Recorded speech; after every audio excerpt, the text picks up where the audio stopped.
Right now মার্কেটের সবচাইতে best প্রাইসে সবচাইতে সেরা স্মার্টফোন সম্ভবত হতে যাচ্ছে এটাই iQOO Z9s Pro।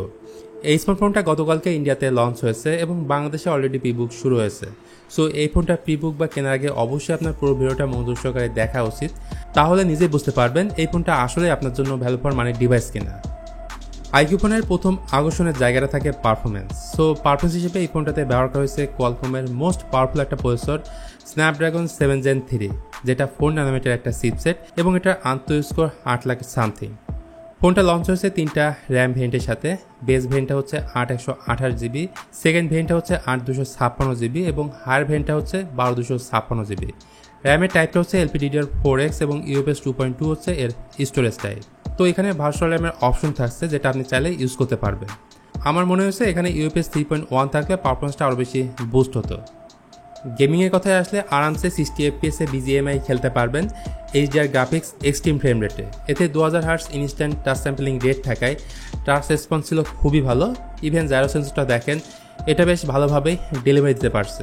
আর গেম খেলার সময় ফোনটা যেন গরম কম হয় তার জন্য এই ফোনটাতে ব্যবহার করা হয়েছে vapour chamber liquid cooling system.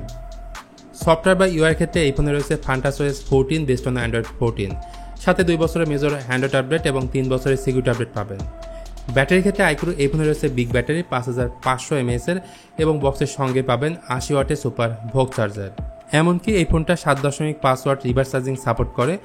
আর 80 ওয়াটের চার্জার দিয়ে এই 5500 mAh এর ব্যাটারিকে ফুল চার্জ করতে সময় লেগে যায় মাত্র 40 মিনিট। iQOO ক্লেম করছে এই ফোনটা নাকি 4 বছর ব্যবহার করার পরেও নাকি ব্যাটারি হেলথ ভালো থাকবে। চলুন এবার কথা বলে এই ফোনটার ডিজাইন এবং বিল্ড কোয়ালিটি নিয়ে, যেটা এই ফোনের আরও একটা বড় সেলিং পয়েন্ট। আমার কাছে মনে হয়েছে যে এই বাজেটের মধ্যে এর বিল্ড কোয়ালিটি সব থেকে ভালো বলা যায়, কারণ এর রিয়ার প্যানেলে 2 ধরনের ম্যাটেরিয়াল তারা ইউজ করেছে। একটা হচ্ছে ভিগা লেদার ফিনিশ এবং অপরটা হচ্ছে মার্বেল ফিনিশ। আর এই ফোনটার রাইট সাইডে রয়েছে পাওয়ার অন অফ ও ভলিউম রকার, বটমে রয়েছে sim card tray, USB Type-C port ও স্পিকার গ্রিল, আর টপে রয়েছে নয়েজ ক্যান্সেলিং মাইক্রোফোন। এছাড়া এই ফোনটাতে IP64 এর রেটিং থাকছে। সো আপনাদের মধ্যে অনেকেই আছেন ডিজাইনকে বেশি প্রায়োরিটি দিয়ে থাকেন, সেক্ষেত্রে আমি বলবো এই ফোনটার বিল্ড কোয়ালিটি এবং ডিজাইন দুটাই বেস্ট পাবেন। এখন তাহলে কথা বলা যাক এর ডিসপ্লে সেকশন নিয়ে, যেটা এই ফোনের সেকেন্ড হাইলাইট ফিচার।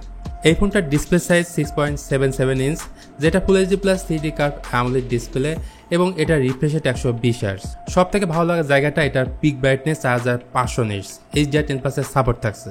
সো এই ডিসপ্লের colour reproduction, colour accuracy, brightness একদম পারফেক্ট লেভেলের বলতে পারেন।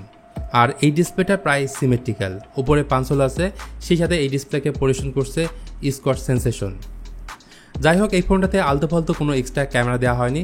মেন ক্যামেরাটা 50 মেগাপিক্সেলের সনি IMX882 সেন্সর, তার সঙ্গে থাকছে একটা ফ্লিকার সেন্সর এবং তার ঠিক নিচেই আছে 8 মেগাপিক্সেলের একটা আল্ট্রা ওয়াইড ক্যামেরা। তো মেন ক্যামেরায় অপটিক্যাল ইমেজ স্টেবিলাইজার থাকায় ভিডিও ফুটেজ ডেফিনেটলি আপনারা ভালো পাবেন এবং ভিডিও রেকর্ড করতে পারবেন 4K 60 FPS। সত্যি বলতে এই ফোনের মেন ক্যামেরার পারফরমেন্স ছিল দুর্দান্ত। Screen tone, colour, dynamic range, sharpness pro লেভেলের ক্যামেরা সেটআপের মতোই বলা যায়। ইভেন পোর্ট্রেট ছিল আউটস্ট্যান্ডিং।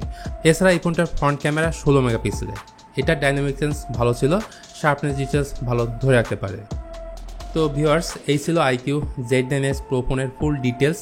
প্রাইসের প্রসঙ্গে আসলে এর বেস ভেরিয়েন্টের দাম 24,999 ইন্ডিয়ান রুপি, যেটা বাংলা টাকায় দাঁড়ায় প্রায় 34,000 টাকা।